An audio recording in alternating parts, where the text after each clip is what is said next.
I think you can be content with your trajectory, but you should never be content with where you are on your path. Yeah. I think that what we say here is your comfort zone is where dreams go to die.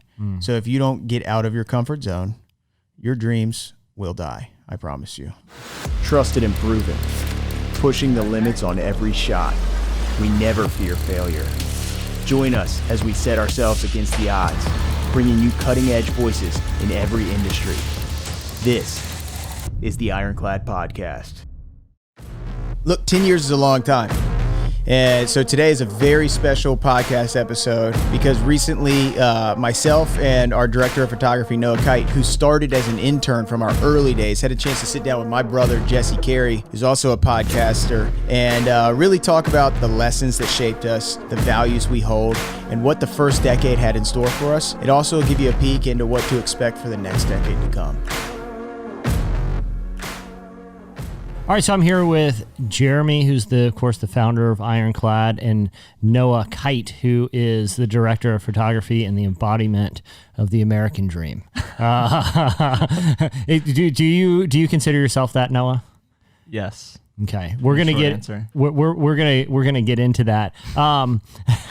But I'm really excited to talk to you guys because we're coming up on a decade that Ironclad has, been in business, been making the type of media, the type of videos that you guys do. There's a lot of lessons learned. There's a lot to reflect on, but there's also a lot to talk about where you want to be and what you see, what the future holds. But I think the first thing, I feel like a good starting point is for people who maybe don't know the brand or are new to it.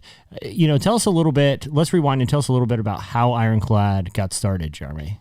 Yeah, I think, like you said, it's been about 10 years now. We started with really just passion. I mean, from the beginning, my background is action sports. I had what I called a clothing line, but it wasn't. It was basically iron-on T-shirts to represent a skate video that we called Demolition Death. Anyway, it was more of a waste of time than anything. So yeah. We started in action sports, and that was the passion. And one thing led to another. I went to film school, and I came back with these ideas that, I'm going to make the world's best action sports films. And as we started working with local skate companies, and then they started getting bigger and bigger. And the demand was actually, the video became more in demand than the apparel. So at one point we just said, I told myself that I think it's time to just focus on video and forget the skate apparel and focus on making films. And one thing led to another, and we started hustling small clients from my house. And then I brought on Danny. Danny was just getting out of film school. He was at Full Sail. He was working at CBN, traveling the world, doing small nonprofit work. And one thing led to another. And next thing you know, we have a list of clients. Then we bring on a couple interns. Noah was one of them. That's why I thought it was important that he was in here. Yeah. He was our second intern behind Kevin, who's also still with us. Yeah. And, Noah started at free internship, and now he's traveling the world, DPing major productions. So no, I want to ask you about that. But do you remember what year it was you got started here? I believe I started interning in it was either the summer of 2014 or the start of 2015. Okay. So it's been pretty much 6 years. Yeah. So more than half the run, you've been a part of the team. And, I kind of jokingly, and we were talking beforehand about talking about how you're the embodiment of the American dream, but you went to college, but you didn't finish, right? You decided that, kind of your professional pursuits, was it that you felt like college wasn't for you, or that, you felt like what they could offer you didn't need to excel? Yeah. So I'll go back a little further. I took some I've always been into photography. Yeah. Just as starting growing up, I was everyone in my family is either a photographer, an artist, or some sort of creative person, except for my dad, who's a construction worker. Shout out. Thanks, Dad, for watching. But is he also a college dropout? I think he dropped out of high school. Oh, good. I'm pretty sure. I don't know though. Yeah. Doesn't matter. But I took some courses in high school for film and video, and I just fell in love with doing video work. And as soon as I was done with high school, I started looking for internship opportunities in the Hampton Roads area. Yeah. Because I was going to college locally at ODU. Okay. And then I applied at Ironclad for an internship. I came in for my interview, and Danny and Kevin basically told me I could start interning as soon as possible. Okay. It wasn't much of an interview. No, it was. I came in, and Danny and Kevin brought me to like the darkest part of the office, which back then it was really, really dark and musty. And they sat me down and asked if I had any work, like a body of work to show them. I said no, because I didn't. You just took your shirt off and said, and I don't have a body of work. There was no HR at the time. Yeah, it's different world. Different world. 6 We years only have ago. HR Mondays now. I think it moved to Wednesdays because of Mondays. Whatever day a becoming an bad thing issue. gets said, we move it to another day. Smart. Yeah, but I like learned very quickly that ODU's film courses aren't like, which hopefully they are now, but at the time I was going there, they weren't all that I thought they would be, and I was learning faster here than I was there.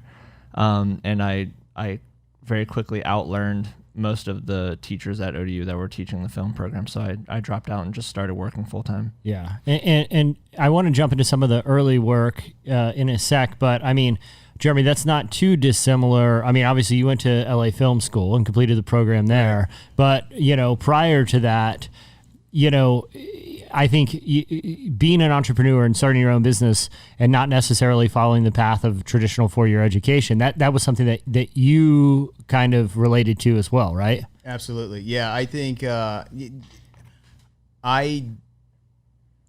honestly, film school is just a certificate. It's not a real. I mean, it's not even a real school. But yeah, it's not. It's never been that important to me. The 4-year degree. In fact, now that we have 12 employees, I couldn't tell you who went where and who has what education, and some of them get kind of offended by it, but we don't base it on that paper. Yeah.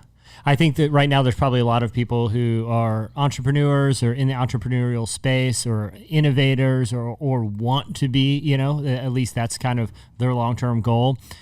How would you guys rank the importance of a traditional education versus specialized skill sets that, you can get you're a director of photography. So that's a highly technical, it's highly creative, but also highly technical. How would you value developing those skill sets versus pursuing not arbitrary degrees, but maybe degrees that are more in sort of like the traditional liberal education of, you got to get a little humanities, get a little this. What are your thoughts on that? Because a lot of people listening to this, they're living that tension right now, Yeah. I think it depends on what you want, I think that's the beauty of freedom, right? You can do whatever you want. And some people want the 4 years to chill and figure it out and to live how they want to live. And that's not necessarily bad if your parents are paying. Yeah. I don't think you should finance that curiosity. I don't think you should finance that curiosity. I think you're imprisoning yourself for 30 years when you do that. I think that you get a lot more on the job, and I think that you can seek education like Noah did by hands-on learning, and I think that employers now care more about that, honestly. Yeah. I mean, they're going to have the natural weeding process on big corporations. You have to have a 4-year degree. When they're getting thousands of applications, the 4-year degree just weeds it out. Yeah. But once you're at a certain level, they can handpick you. Yeah. Yeah, and I always considered myself a hands-on learner, like personally. So I knew very quickly that like the formal educational program wasn't for me specifically. Yeah. But I mean, there's plenty of people I know that is the route that like they don't learn like hands-on, and that's like if you're a doctor or a lawyer. Yeah. But for like what we're doing, there isn't like a whole like it's much better to like get the hands-on experience because what they teach in the classroom is never how it goes like on an actual set. Yeah, and I think that there are, this discussion opens up some larger discussions just about where, what we value, not just from an economic standpoint, but also a social standpoint of, you see the current generation is in a student debt crisis. They have more debt than any generation in history. And the cool thing about the Ironclad story is it's sort of a microcosm of what could be looked at as sort of an anecdote for what we're seeing, where there's a lot of people who leave college with a lot of debt and they're disenfranchised by the job opportunities. your guys' story is you pretty much created the opportunity instead of going to seek it out. I mean, do you think that's fair to say? Yeah, I mean, if we either created it or we pursued it more than I think that we live in a world of there's a lot of opportunity. Yeah, there's a lot of the demand for content is insatiable. So I think the CEO of Spotify said that, but it's not only in the content world, but in anything right now, and there you can take risks with relatively low consequence right now. And I think that that's something that's overlooked by a lot of people. Yeah. And they let the narrative of their subconscious run their life. And I think the biggest thing that we decided was, instead of letting life happen to us, we're going to happen to life, right? We're going to make it happen. And it's just a mindset shift. Yeah. I want to talk about some of the early work that kind of shaped the aesthetic and the brand that Ironclad is known for. And I want to talk about the brand values, but first off, I do want to talk about kind of the look and feel. I went back through the YouTube archives this morning of some of the early stuff that's still on the internet. There's there's random stuff, because I think the earliest videos from like 6 years ago, and I remember, I actually, was able to kind of have a little bit of a hand in just some of the voiceover script, but there was the earliest video that you guys have out in the YouTube channel, and you traveled to Hawaii to film, I believe it was Pipe Masters, right? Yep, that was Billabong Pipe Master. And watching it 6 years later, and knowing you guys and knowing how far you have come, I have to say it still really holds up. And so, at least from everything but the Skrillex. Yeah, it is soundtracked by a very intense dubstep. Still slaps, right?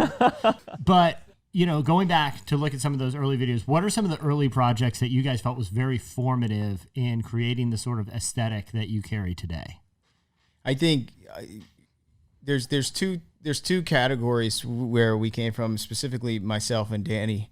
Mine was action sports like that, right? Like the stuff you saw in Billabong. So anything that was happening in action sports, specifically the tech that they were using in there, the ultra slow motion phantom cameras, that stuff was major influential on me specifically. And then on Danny, he came from run and gun documentary filmmaking overseas. So the combination of documentary and action sports combined. So anytime we had something in that realm, we would go all out to make it happen. Specifically with that one, spend the entire budget for the right camera, right? That was the biggest thing that made that piece. When we would have a documentary film storytelling piece, we would want the right locations. We would want to travel. We would want to go to these specific spots. And that led to us getting someone like the Navy SEAL Foundation, who then we would tell stories. And then we brought that action sports filmmaking aspect to it, to the tactical realm. And that was something that hadn't happened in that world at that point. The Navy SEAL Foundation was very unique in the fact that they were a brand inside of the tactical space, and the tactical space was primarily funded by government, which is very slow to adapt, slow to have style. And we were able to apply some style to that. And from there, that really is what sparked a lot for us. Yeah. Well, so, you guys start as sort of, upstart kind of guerrilla doing action sports stuff, kind of whatever kind of client work that you felt like you could hustle up in the early days. Suddenly the client list gets longer, your style starts evolving, and you start working with the Navy SEAL Foundation, right? And I feel like, kind of going back to the archives of some of that videos, that's where I noticed another sort of pivot. And again, this is sort of an outsider's perspective, but I want you guys to speak to that a little, because it seems like around that time, instead of you guys, being the primary force that's like influencing clients creatively, it seems like at that point, really the clients started influencing you guys in terms of some of the values that you started incorporating corporately, like not just like a SEAL-like approach to production, but excellence, integrity, the things that you guys started demonstrating as an institution kind of mirrored that of some of these clients in the military space that you guys started working with. Tell me a little bit about that. Was it working with them and kind of witnessing that firsthand that kind of reiterated the importance of those type of incorporating those corporate values? Yeah, I think that if you want to walk with lions, you better be a lion. Yeah. And I think that when you're working with people that hold themselves to a higher standard and that are the best in the world, you're inspired to be the best in the world. It's just, it's one of those natural progressions. And I think that we realized quickly that the men and women we were working with, whether it was with Navy SEAL Foundation or whether it was with Under Armour or any other world-class entity, operated at a high level. And how often in life do you get to learn from the best in the world? Yeah. And they're expecting you to operate at a high level too. Yeah. Yeah. And it goes back to our learning style, right? Like none of us are formally educated. When we say film school, I still don't even really, you don't have to try. But anyway, the hands-on learning that you can get from real deal hard chargers, real deal best in the world at what they do, and you couldn't ask for more. So for us, it became something that inspired us and then became a staple for us. Yeah.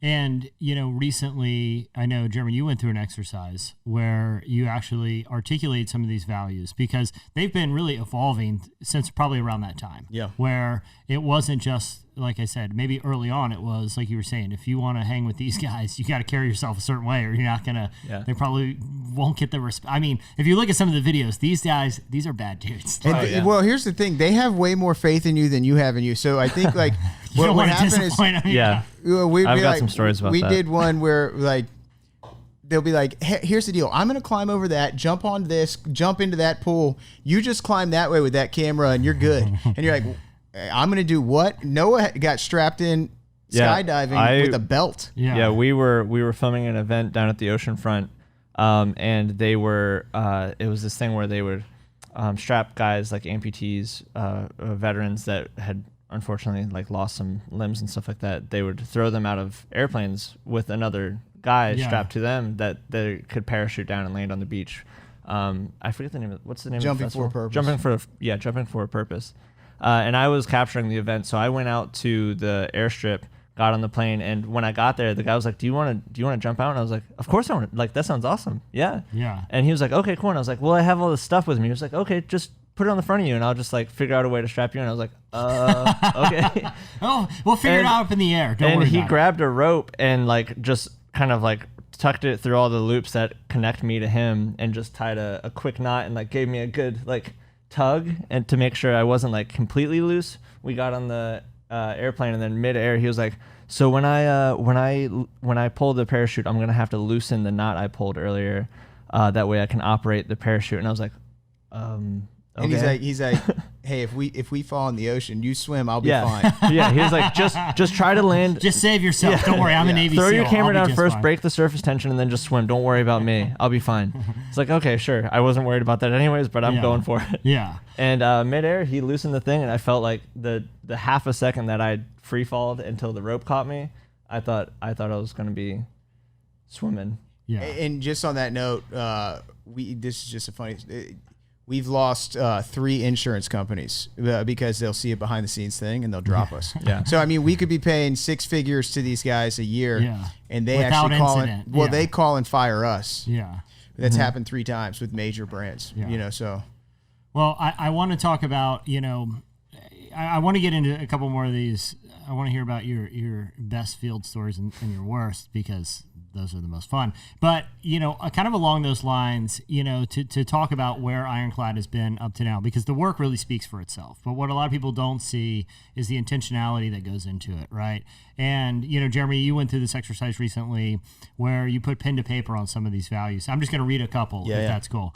And I kind of want you both to respond of, why those were the values that were selected, and 2, what is the value of going through an exercise like this? And, what's it like working on a team where these things are at the forefront?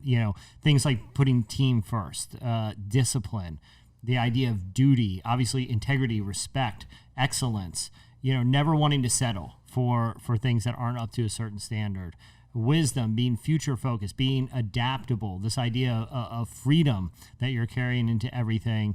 Tell me about why it was so important to put those on paper, and also, Noah, from your perspective, being a member of a team that these are at the forefront, where you know going in, everything that you do is informed by these values. So, Jeremy, start by kind of just briefly, like, why you wanted to go through that exercise. Yeah. Why do you feel like it was worth your time? I think that when you got your head down and you're hard charging and you're going and going and going, it's very easy to think, well, everyone's understands what's happening or why. Everyone understands the why.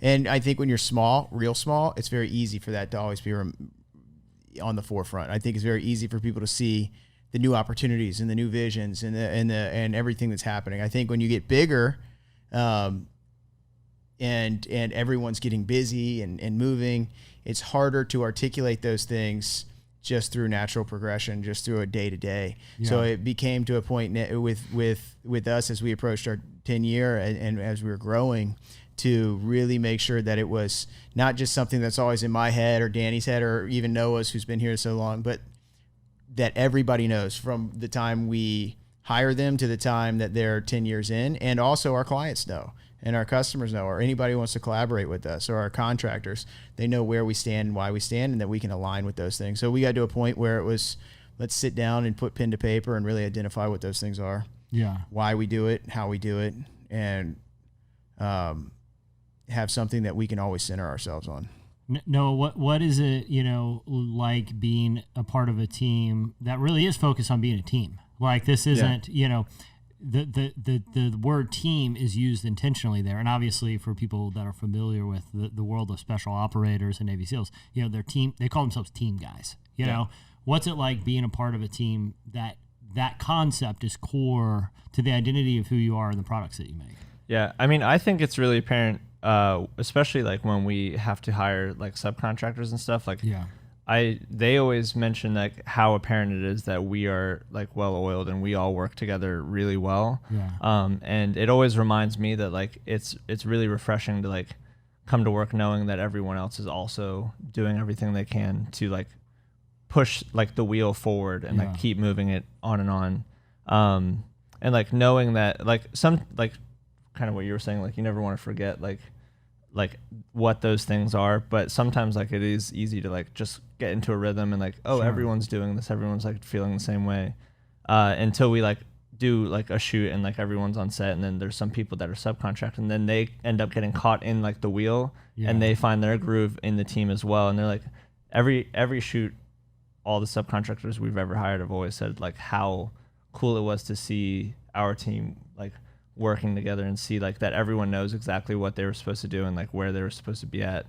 I mean, they leave energized. I think that in our world specifically, it's a lot of artists, a lot of very passionate people, but I think it's a lot of focused on their vision, and it's hard to be a contractor. I honestly, I think the freelance DPs, freelance directors, freelance editors, G&E sound guys, it's tough, man. Yeah. Like these are 15-hour days, 16-hour days. You're traveling nonstop.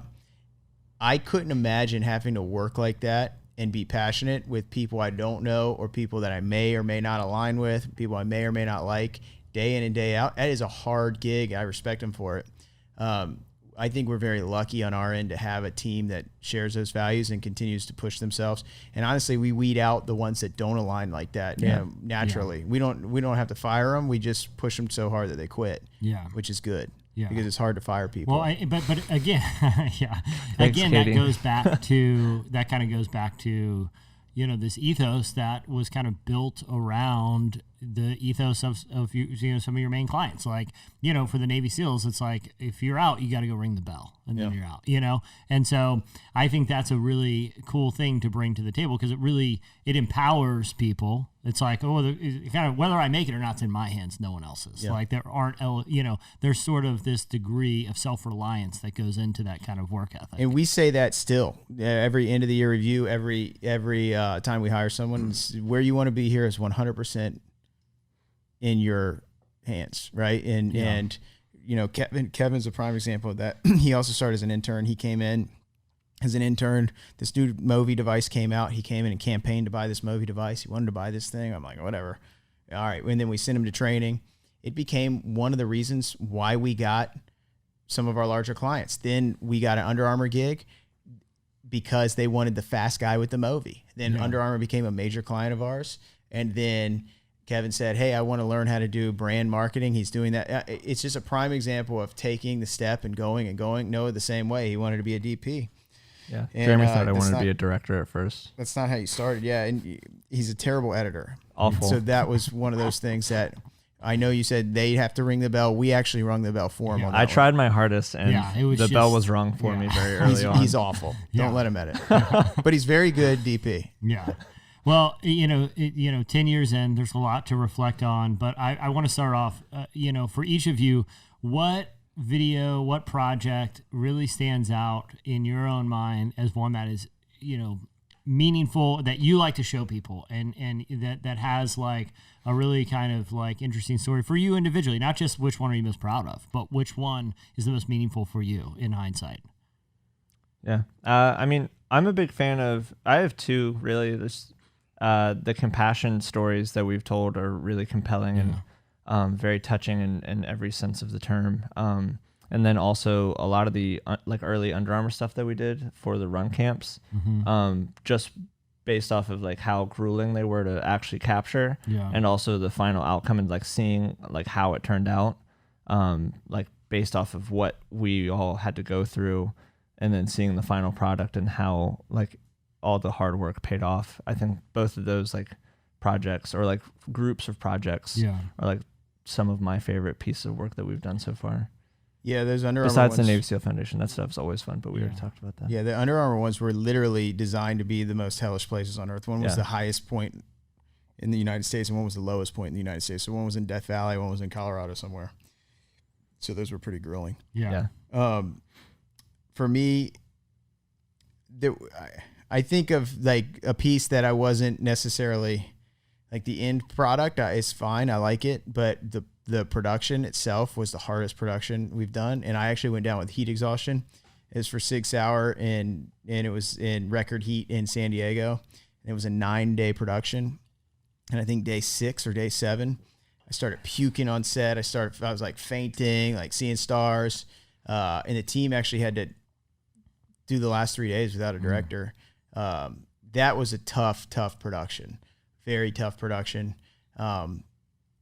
It was our biggest one to date. Back then, it was our biggest one, and it took a lot out of us. So that was a game changer for us because of what we learned out of it. It wasn't that we made all this money on it. We in fact, we invested a lot in that one, but it was the fact that we invested ourselves and we had to really, really perform. That one was huge. And then, some of these Navy SEAL Foundation pieces that don't go out, that nobody sees. Yeah. Those ones are the biggest for me. And that's where everything culminates into your performance, how you can handle yourself, how you perform when the stakes are high, and when the end product is very important, you know. Those are big. But I think the Eagle series that we just finished has been awesome. Those were we traveled really the world for it. And interviewed some of the most crazy people. Cool, when I say crazy, very cool people, and just powerful stories. It's called Eagle Beyond. That's we're 3 episodes in. We're rolling out the next episode on the 25th. What's the sketchiest a shoot's ever gotten? You guys go to a lot of dangerous places. You hang out with a lot of cool, but sometimes, I say dangerous people. Honestly, that's probably the best way to describe. Like, some of these cats are just, not that they're putting you in danger, but like you're doing, it's not like you're going to shoot, a commercial at the doctor's office or something. Yeah. You're out in the wild. Things are going on. What's the sketchiest that it's ever gotten? Those Eagle shoots had a lot of very sketchy moments. Well, we can break it down into categories. There's firearms, animals, or probably like geographical locations. Animal side, Kevin, we were filming for this foundation called the Warrior Dog Foundation. They're a great foundation run by Mike Ritlin, retired Navy SEAL, awesome guy. Takes in dogs that have been banged up, shot.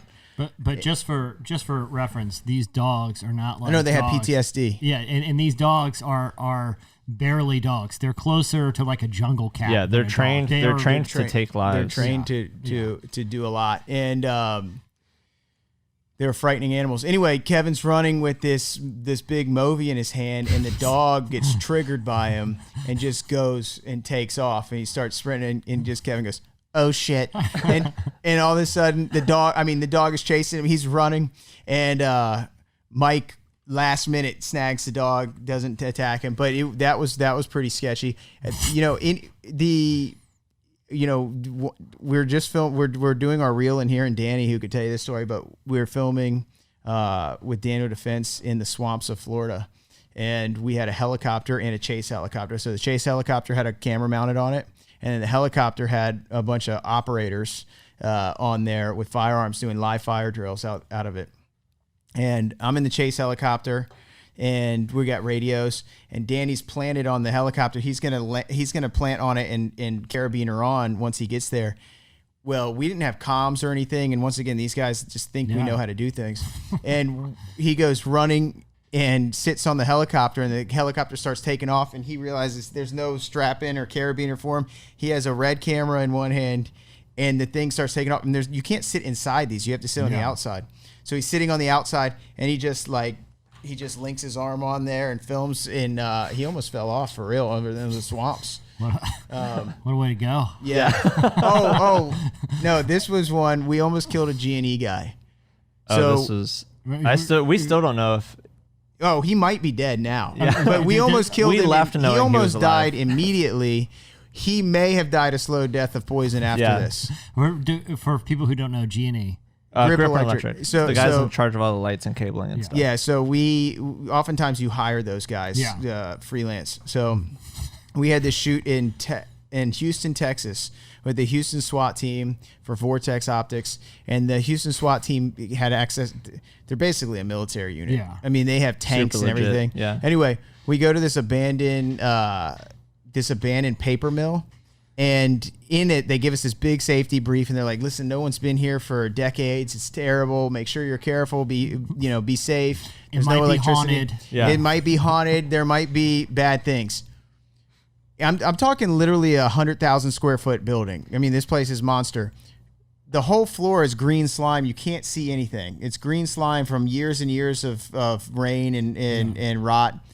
And the elevator shafts, because there's like an inch of green slime on the floor, the elevator shafts are completely filled with water, but the water is just above the concrete, so you can't tell there's a drop off. It looks just like any other 2-inch puddle in the rest of the facility. And there's no electricity in the whole facility. And the lighting guy is he's got 2 LED lights in his hands, and all of a sudden we're like, where the hell is the lighting guy?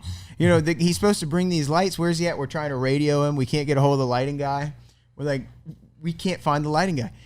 All of a sudden we hear someone scream, and he gets out, and he's soaking wet. He's soaking wet. We see him from 3 stories down, and we're shining lights down there. He's screaming. He was walking, and just all of a sudden just got sucked. He said he thought he went straight to hell, and he went straight in. And we shined our lights, and there was this cutout in the slime of his body. And he went completely in. He could have hit his head and died. We would have never found him. There was a bunch of rebar in the cesspool that he fell into. We feel like it was gross. We saw him that night to pay him, and because we had to buy the lights that he ruined. But then he said he was just going to drink a case of beer and hope it killed any bacteria in him. That got into his system. But honestly, we've never heard from him since to give his final invoice. Yeah. Well, we'll see. Truly don't know what happened on that one. It's like that episode of The Simpsons where they're filming the McBain movie in that old factory. Do you remember that? And there's toxic sludge that's going to come boiling. But they're like, don't worry, we have goggles. And McBain gets swept up in a wave of sludge. And he's like, my eyes, the goggles do nothing. It's bad. So you guys have had some kind of harrowing. All of your shoots are to a degree harrowing, and that's been a big part of the brand. But the brand's evolving, and you're kind of moving into the next chapter. That's part of what these podcasts are, and I think listeners notice sort of this evolving format to really, change the way people consume content from Ironclad. I want to, before we go to the next segment here, I want briefly you guys to kind of cast a little vision for what you see as the future for not just how people consume content, but what is Ironclad's role? How do you want to continue to communicate your values, to serve clients, but also create content for people that align with those values? I mean, you right now, Jeremy, for people that are listening and not seeing the video, you're wearing a shirt that says "Iron Sharpen Iron." That's this ethos that runs through. Noah's wearing a Coors Banquet shirt that I think he probably got from a Coors beer catalog from Coors Points. Body by Banquet. That honestly, Coors Bucks. if you ask Noah what his dream client is, what his dream sponsor is, it's Coors Banquet. It is the Golden Colorado. Anyone who can only grow facial hair on his lip, should be sponsored. Do you just rub a little Coors on there every night just to keep it growing? As opposed to water, it's like my fertilizer. Yeah, well, I was gonna say it just leaches a weird synthetic testosterone right into your upper. The only Coors shirts he has are earwax colored too. Yeah. Well, I have one that's black, but I don't know where it's at. So this is that's all they offer in the catalog, where you cut out UPCs it's the same, from the back same of color cases. of their beer. Yeah. A great golden waxy color. It's the same color it turns your bodily fluid. Your liver is that same color too. I mentioned the shirt just to say the values aren't changing, but the strategy is evolving. Talk a little bit about what the future looks like, and then I want to get to some kind of to another segment that people are going to hear a lot more from in this podcast. Yeah, absolutely. I think the biggest thing, like you noted earlier, is we've been so influenced by the people we work with. Right, we've worked with the best in the world. And it's inspired us to grow, and personally and professionally, and the way we create content, the quality of content, and the messaging with our content. So our commitment as a brand has been to create the world's best content that ultimately represents our values in all aspects, right? So we want to be able to, we learn it, we live it, and now we want to give it, right? And that's what we're going into now. Is this new phase of Ironclad is to be able to give the practices, the principles, and the values that we hold dear in all aspects of our messaging. So you'll be seeing more behind the scenes stuff on how we practice these things. You'll be seeing more social interaction, and ultimately creating more films and series that can promote those values. Yeah. Do you have any thoughts, Noah, about what you'd like to see kind of the future of Ironclad? Yeah, I mean, I think we're, from that perspective, is like what our outward facing, like what we're doing, and also like just moving towards more content that is compelling and telling the story of all of the things that Jeremy was talking about earlier, and just being a leader in the original content arena as well. Yeah, definitely narrative. We're moving more into any type of film work, less 30-second ad, more series and film. All right, action. So we'll do our wide and we'll do our close up here. Scene 101A, take 3. Guys, is this my trailer? Let's do one of these and then we're good. All right, ready? Oh, that storm is blasting. That sun comes out for real right there. That's worth the fight. 3, 2, 1. For this section of the podcast, guys, I want to do a little bit more rapid fire, and just for a little context, a little behind the curtain for people who are new to the podcast. I know the audience is definitely growing, and this is a big part of the future of Ironclad.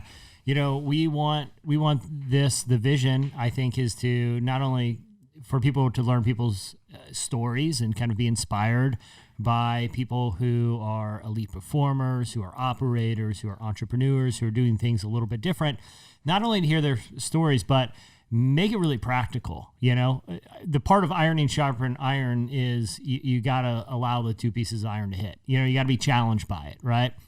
And so this is a segment that, you guys have such incredible access to people who have done legit amazing things, have literally saved the world. And I'm not saying that figuratively. I mean, there are, I know you've talked to people who have been involved with stories that people might see in the news, the Bin Laden raid and things like that. It probably shouldn't say there's probably, restrictions on what even could be alluded to. Right. But the point is, when people are in the hot seat here and they've been willing to kind of share their story, this is an opportunity, this podcast is an opportunity to also kind of pick their brain about some things that if someone is listening and they aspire to be an entrepreneur, if they aspire just to be successful in their life, just to incorporate a new philosophy from people who have taken some risk and come out on the other side, this is a section where we want to kind of be able to pick the brains of those type of people. So I'm going to shoot a couple questions to your guys' way, and I want you guys to answer sort of rapid fire style. You can be thoughtful, but we have a couple that we want to get through, and I want to start off negative because negative is always more fun than positive. We'll get positive. But what's the worst advice you've ever received? Yeah, I think mine is more of a broad. The advice is like a broad idea that's been preached to me by multiple people, by leaders that I've been under, or by teachers, or schooling in general, the church, whatever. And it's just follow the route of the rest, right? Like follow this route to get there. And there's not one route, there's not. And each person is wired differently. And, we even allude to this in the reel. It's not the easy route that gets done. And in fact, the easy route, in my opinion, leads to sadness and not fulfillment. And I don't think we should seek immediate happiness, but what I do think is that we should seek purpose. And I think that the thought of take this route because it's what you should do, or take this route because it's the way things are, that advice has been preached to me time and time again by so many different people. And I think that that's ultimately why the state of the world's in the way it is. I think that's why the depression rates are where they are, and the lack of fulfillment is where it is. What's and it might just be someone telling you counter to that. Hey, carve your own path. But what's the best advice you've ever received? I got one. I was interviewing Dr. Cooper from the Cooper Clinic, and Dr. Cooper was a doctor for all the presidents. In his office, he had photos of every president, him with all of them. When Cheney had his heart attack, Obama, all these guys, and he's 97 years old. And he sat there with me, and he talked and talked and talked. And I said, man, I really appreciate the time you gave me, the insight you've given me. And he said, and he had this old used Bible on his desk, all these things. And he said, the Lord doesn't say to retire at 50 and watch TV. And he's like, I've been put on this earth with this mind, and I intend to use it until I don't have it anymore. And it wasn't advice as much as it was a challenge almost to, man, that much is given, much is required. Yeah. And that really did. I mean, honestly, from that day, it changed my perspective on things. So that was really big. And once again, it came from someone who has lived it and has just forged his own way and made an impact. If you guys could roll back the clock 10, 15, let's say 10 years, because that, this is, you're kind of reflecting on the last decade. If you could roll back the clock 10 years and tell yourself one thing other than, invest in Google stock. Yeah, I was going to say whatever. Amazon. Yeah. What would you tell yourself? Try harder. Yeah. Push harder. Yeah. I would say exercise discipline now. Yeah. Did you guys find that as you got older, it was more difficult to instill those patterns than you would have if you had been more disciplined and tried harder when you were younger? I feel like I just regretted not trying harder. The more I started learning things like that about my craft, is I just feel like I wish I would have done more earlier. That way I could have been better suited to do more now, as opposed to trying to catch up. Yeah. Or not catch up, but just trying to be ahead of the game.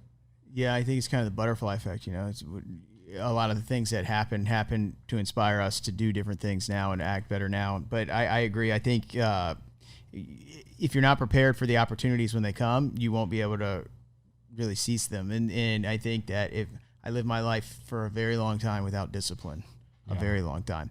So having that gives you opportunity, or it allows you to optimize on opportunity. So for me, it would be practice at discipline and practice it weekly. If there's someone listening to this right now who is young and wants to kind of be where you guys are now, right? They've seen the journey that you guys been on, the success that you've had. What would you tell them?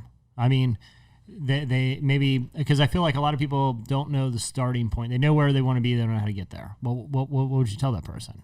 I would say to anybody trying to get to where they want to be, every second you rest, there's 100 people that are younger and better than you going for your goal. And every second you spend on Instagram scrolling, or you sit on your couch and watch TV, there's someone younger and better trying to get there. And you have to make the most of it, because the opportunity is now and it will go. And that's what I would say to anyone. I would just say, just start doing it, as opposed to thinking about how you're going to try. Yeah. Just start carving that path, and eventually you'll figure out like what works and what doesn't work. And if it doesn't work, it's just a learning experience. It's not really a crushing defeat as it is a learning experience. So just go after it. And fighting that paralysis by overanalysis. That really cripples a lot of people. Yeah, especially the YouTube generation. There's a lot of information out there, and it's hard to figure out which information is the good information. You can sit there and watch 100 videos about how to get in shape without actually getting in shape. Finally, guys, one more thing. You're 10 years into this. When did you feel like you made it, or have you even had that feeling yet?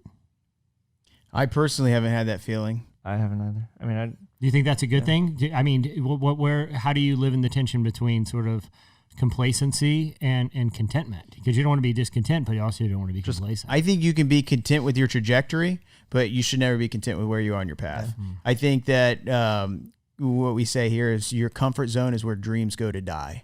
So if you don't get out of your comfort zone, your dreams will die. I promise you.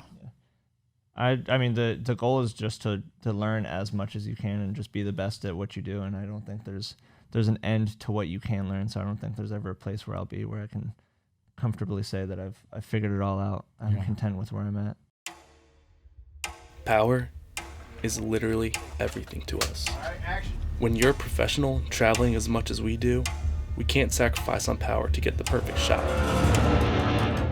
The last thing you want to be worried about is your battery. We're very selective with the brands that we trust. Not sure if we're going to charge the station, but we have an entire drawer full of core batteries. Knowing that we have power that we can trust when we're out here on the road makes all the difference. Power is something that's easy to take for granted until it fails. You risk losing your data, you risk losing the stuff that you just worked so hard on. Without proper power, our equipment, no matter how great the technology, are paperweights.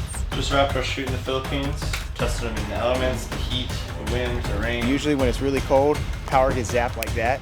It's freezing out here, and this power's been holding all day. We rely on powering products that are designed to meet our rigorous demands, so we never miss a moment. So we have the primes, we have the minis, different power solutions for different power needs. They last forever. We got a visibility on how long we have on them. Intelligent Power and air travel certified. To charge our phones and charge our devices. There are some cool things Core has in the works. Stay tuned for the Helix.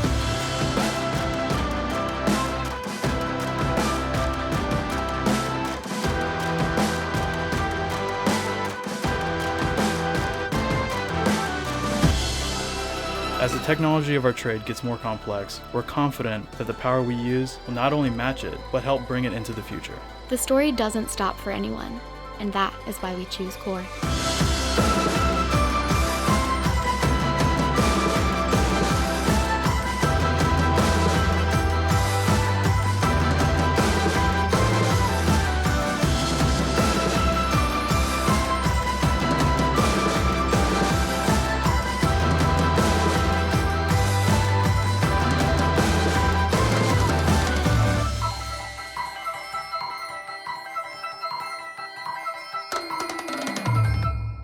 Another, kind of vision for this podcast is to allow people who are passionate to express their passion and their opinions on something that they really feel strongly about.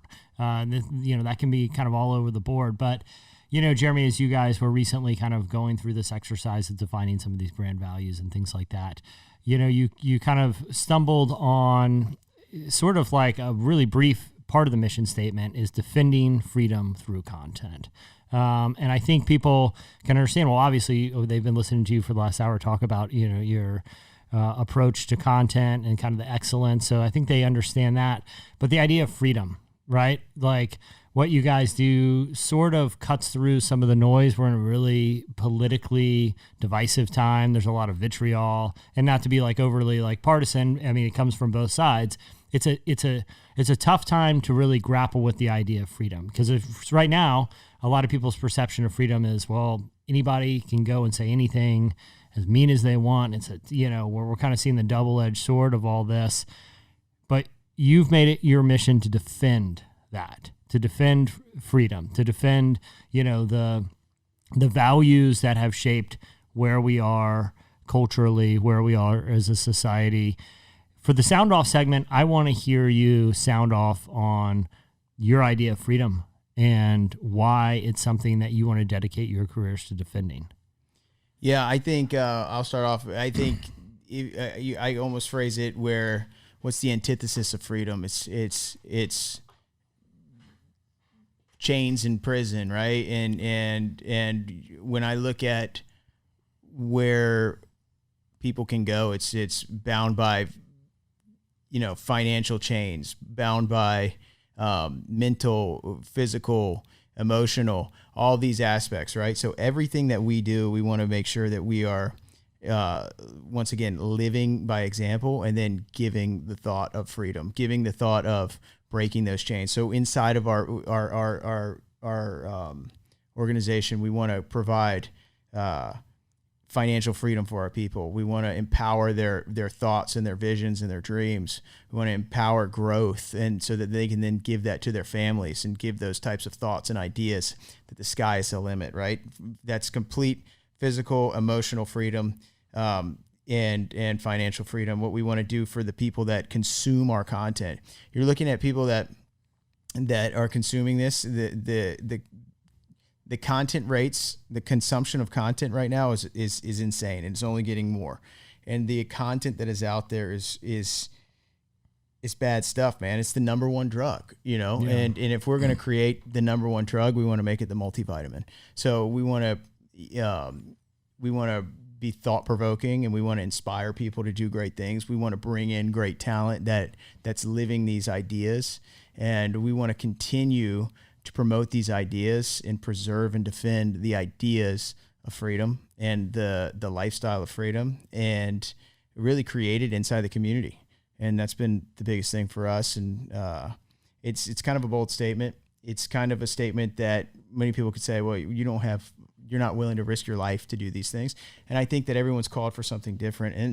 And I think that, once again, to much is given, much is required. And we live in a society where we've given a lot. We're given a lot, and we're given a lot because of the sacrifice of others. And it's our duty to ultimately promote these ideas and this lifestyle. Tell me where that sense of duty comes from, because it seems like there's a lot of people who, their sense of duty is either to themselves, the bank account, it'd be just as easy for the talent that you guys have in this building to do something like, and this isn't me trying to, make any commentary about them, but do, BuzzFeed funny videos and, things that are going to get a lot of eyeballs, draw a lot of clicks, go into that, fuel that machine of people just sitting in front of screens all the time. And, but you're choosing to do things a different way, a harder way, in order to preserve something that you feel strongly about. Where does that sense of duty, where does it originate from? I think it originates from a few things. I think the more we experience the sacrifice of others, the more we experience the stories that have led people to where they are, the more we get to work with the world's best and to see what they have put on the line to get to where they are. We want to promote that, and we want to push that agenda. So from organizations like the Navy SEAL Foundation all the way to the Under Armours, people give a lot to get to where they are and to create opportunity for others. And we want to grab the torch and continue to run with it.